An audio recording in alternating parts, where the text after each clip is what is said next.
This is a quick review of the stuff we just learned about ions. So for starters, I'm going to just do one or two of these for you. I'm going to do Mg. Element Mg is magnesium. It's in group 2 on the periodic table, and that tells me that it has 2 valence electrons. Now, whenever an element has 1, 2, or 3 valence electrons, a really small number, it's going to donate those. We can try to share, right? It's not going to accept, right? It would have to accept 6 to get up to 8, and that's just not going to happen. That's too many electrons for it to get a hold of. Sharing 2, not going to help. Okay, here's 2 magnesium atoms. If each one shares both of its valence electrons, well then that's only a total of 4. Well, that doesn't help. We're trying to get the octet rule satisfied. Okay, so the only thing left to do is donate. An element can either donate or accept if it's going to become an ion. And metals, these ones with very few valence electrons, they donate. So when magnesium donates 2, it's giving away 2 negative charges, and that leaves it with a 2 plus charge, right? 2 negatives just walked away from magnesium.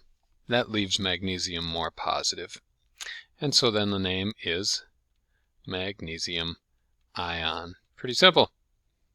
I'm going to do one of these negative ones too. Sulfur is over here in group 16. It's a nonmetal this time. Because it's in group 16, I know that it has 6 valence electrons. Well, now this is pretty close to 8, right? It's not going to donate. Why would it donate all 6 when it can just accept 2? 2 more will get it up to 8.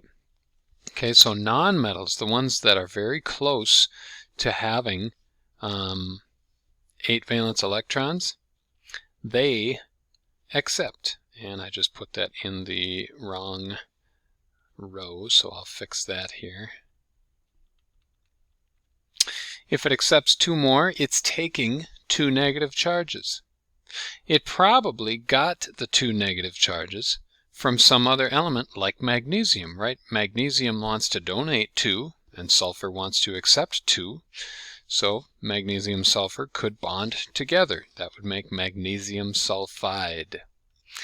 And that name comes from the fact that when you have a negative ion, the anions they're called, those ones we have to change the name to ide at the end. Okay, IDE, sulfide.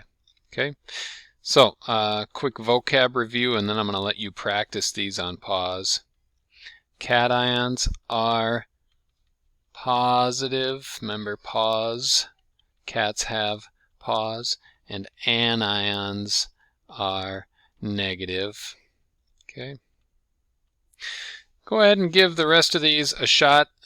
Pause the video. When you come back, I'll show you all the answers. Go ahead and pause right now. Okay, so you've had a chance to look these over. Sodium is in group 1. That means it has 1 valence electron. It's going to donate 1. That gives it a symbol of Na+, and the name is sodium ion.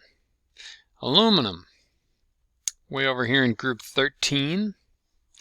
That means it has 3 valence electrons. It's going to donate 3 and get a symbol of Al3+, and a name of aluminum ion. That's the end of the metals. I'm going to switch over to the nonmetals now. Phosphorus is in group 15.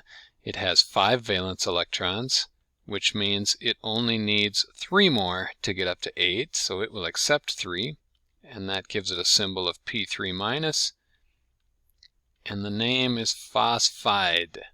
If you said phosphoride or phosphoricide, I wouldn't blame you, but almost always it's just 2 syllables. Phosphide, 2 syllables. Cl is in group 17, the halogens. That means it has 7 valence electrons, and that means it only needs to accept 1 more to get to the octet rule. Symbol is Cl-, and this is chloride, not chlorinide. Again, 2 syllables. Okay. And that's it. Did you notice a pattern? I hoped you did. Look, donate 1, 2, 3, accept 3, 2, 1. You know what I did on this is I just went left to right. In period 3 I started with sodium, then I went to magnesium, aluminum, skipped over silicon, talk about that one later. Then I did phosphorus, sulfur, and chlorine. I just went in order across period 2 on the periodic table. And we noticed a pattern. You should try to memorize this pattern in your head. It will make your life a lot easier. Okay? Group 1, everything in here becomes a 1 plus ion. That's group 1. They all have 1 valence electron. They're all going to donate 1 valence electron. Group 2, they're all going to become 2 plus. Group 13, they're all going to become 3 plus. I'm going to skip over 14. That's kind of right in the middle. Then we got 15, 16, 17. 15 needs, that's 5 valence. They need to accept 3 more to get to 8, so that's going to be 3 negative. All of these. Group 16, these are all going to be 2 negative. And group 17 are always all going to be 1 negative because they all have 7 valence electrons and they need 1 more to get to 8. So this is kind of a nice pattern in the periodic table. Okay? All you need to know is where an element is in there, and you can instantly know what the charge and the symbol are going to be to fill these things out right there. And that's it for the review.